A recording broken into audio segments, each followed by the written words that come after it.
Hey guys, it's Tiffany Harelik, and I'm here to give you the astrology forecast for March 4th through 10th. And so this week, it's great. It's going to be a good week to go slow. It's going to be a week that you're glad that you knew the astrology. Mercury is going to conjunct Neptune in the skies, and Mars is going to square Uranus. And that's kind of, to me, that's like a volatile pairing. So Mercury rules the way we think, our mindset. It's not that there's some planet out there governing our thought processes, but if you're studying astrology, Mercury is the planet that gives us information and insight to our nervous system, our brain, how we think and communicate, right? So there's a focus on thinking and communicating where Mercury is right next to Neptune, which dissolves and clouds and takes away and turns into bliss and evaporates, right? And so I feel like, first of all, and it's in Pisces, okay, the spiritual um I guess the spiritual side of that is that this would be a great week to be meditating for sure. However, there's going to be a lot of clouded thinking. So it's good to be aware of that. This is not the best week to be making hardcore decisions. Mercury and Neptune next to each other, there can be some tendencies to want to escape, especially in Pisces, spiritual things, songs, things like this. So, and then we've got Mars squaring Uranus. And so there can be a big intensity there, volatility, loose cannons, loose lips sink ships, you know what I mean? So just go slow, play it safe while tempers might be high. This is when you need to just double check that you've got everything turned off and all the cords are pulled out and everything's like safe electrically this week. Um, that's what I see. I also see the moon is void of course for a large chunk of the day, every other day this week. So if you're looking at your digital astrology calendar, Monday, Wednesday, Friday, Sunday, large chunks of time when the moon is void of course, and that's when things feel very nebulous. The moon's always appears void of course to us right before it switches signs, and sometimes that's a couple hours, and sometimes it's like the whole day, sometimes it's 30 minutes. But this week, that's a lot of void of course period. So it's very common to feel foggy, nebulous, tired, distorted, like the energy is distorted, or people are acting in their not self, or things are disintegrating. That's all necessary energy. So how can we work with that? That's really the bigger question, is how do you want to work with that? There's two transits on March 4th that feel a little bit more uplifting. So you might have more energy earlier in the week. Mars, the planet that rules our drive and blood flow and motivation and passions in life, is going to be in a really positive position to the North Node, our destiny promise, our sacred promises that we came with, the things that feel like on purpose, that feel like fulfilling to us. So doors open, look for the green lights, look for the support that's actually happening instead of the support that you wish was happening. Mercury is sextile Uranus that day too, March 4th. And so I definitely see a lot of plot twists happening. You're going to see what is and isn't working. It's going to be very clear to you what you want to continue to experiment with and what you don't. On the 5th, Mars is going to sextile Chiron.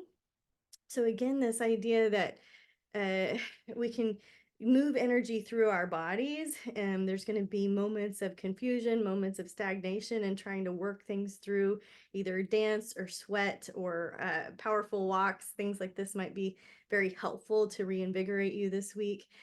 Mars energizes, Chiron creates space for alchemy. So no telling what exactly is going to go down this week. I pulled out another quote for you guys from Eckhart.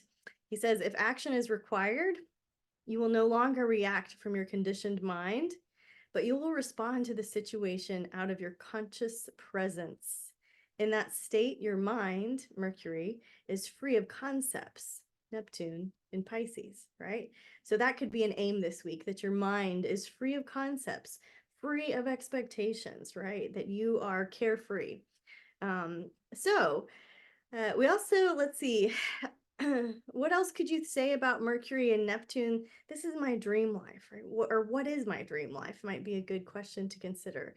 If you're feeling impulsive this week, it's going to be that other one, Mars Uranus square. So just be careful, go slow, plan time for naps, listen to the messages that are around you. Know that the energy will pick back up by the end of the week. Mercury, the planet that we're talking about with mindset and brain and nervous system, moves into Aries, right? The fire starter, the pioneer, the quick one. March 9th through May 15th.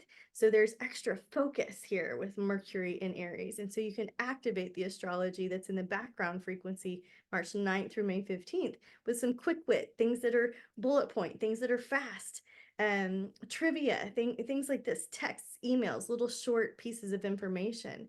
Mercury in Aries can also offer some self-centric style thinking. So there can be some selfish vibes out there. Sometimes that's needed. Sometimes you need to stand up for yourself or think for yourself without the support and looking around you for everybody else, like what their opinions are, or what the vibe of the tribe is. Standing up for yourself, thinking for yourself is really obviously an important skill. That we develop. And it's so easy for us to say, oh, what does the psychic say? What does the astrologer say? What does somebody else say? But the best psychics, the best astrologers are going to point you back to yourself and say, you have all the answers. Let me show you the way back to your own heart, right? So Mercury is going to sextile Pluto on March 10th. Things are going to come unearthed, guys. More will be revealed. It's going to be an interesting week. That same day, March 10th, we have a beautiful new moon at 20 degrees of Pisces. So the 20 degrees of Pisces, the Sabian symbol for this new moon is a little white lamb, a child, and a Chinese servant. So you can work with this symbolism, you can sketch it, draw it, see what meanings it might have for you.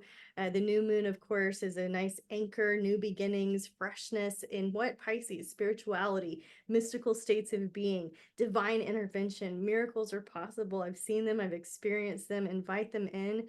This could be a time when you want to plant seeds around working with your intuition, developing your psychic senses, your spiritual connection, your art, your poetry, purification process that you're going through. So new beginnings, and starting now, is going to create a new 2.5-year cycle. So the next moon in this moon family story is, it starts March 10th, 2024. The second moon is December 8th, 2024, when there's some readiness to take action steps about the seeds that are being planted now. And then September 7th of 2025, there will be a full moon eclipse in this moon family story. So you really want to observe what is being blown up, magnified, illuminated for you, that's starting now in March. In September of 2025, going to be a very interesting story that's unfolding. And then it will culminate June 8th of 2026 with the last quarter moon. So there will be some closure and completion, like all moon family stories. So yeah, should be a very interesting week in March. Just a reminder that this is a 2-month. We have an eclipse coming up in Libra. There's a relationship theme. And keep your side of the street clean. Don't hang on to resentments. Don't hang on to things that keep you locked up in your heart from other people. Try to do your best to keep your heart clean with all of your relationships. That's the best thing I can tell you, I can think of to convey to you during this time, because I do think that there will be some things concluding, wrapping up, and there can be some tears and grief with that, and there can also be some magical steps on the path forward. So let's just pull a card for this week. This fun little oracle card deck. I've been giving them away, so the deck is like dwindling now. But just for this March 4th through 10th, what's a little message, a little nod here for us? I'm becoming a better person every day. So that could be your mantra this week, guys. Thanks for hanging in there with me. Have a great week, no matter what. Keep your focus, keep your center, breathe, let the emotions pass, and see what messages are there for you. Namaste.